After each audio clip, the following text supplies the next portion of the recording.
মুড়ি মামা, এক প্লেট মুড়ি ভর্তা কত? এক প্লেট মুড়ি ভর্তার দাম ২০ টাকা। ২০ টাকা? আগে না ১০ টাকা ছিল? হ্যাঁ, এখন দাম বেড়ে গেছে। আচ্ছা, এক প্লেট দেন তো। এই নাও তোমার মুড়ি ভর্তা।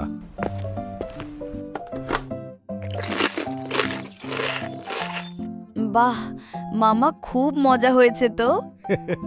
তাই নাকি? হ্যাঁ মামা, এত টেস্টি মুড়ি ভর্তা কখনো খাইনি। মনে হচ্ছে আপনার ফুচকা তাও অনেক মজা হবে। হ্যাঁ, খাবে নাকি? আচ্ছা দাঁড়াও, বানিয়ে দিচ্ছি। এই নাও তোমার ফুচকা রেডি।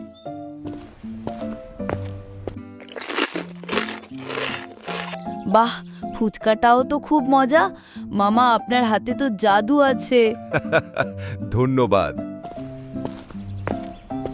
এই যে মামা, টাকা নেন। না না না, টাকা দিতে হবে না। তুমি এত প্রশংসা করলা, তাতেই আমি খুশি। আচ্ছা মামা, আবার আসবো। Bye bye.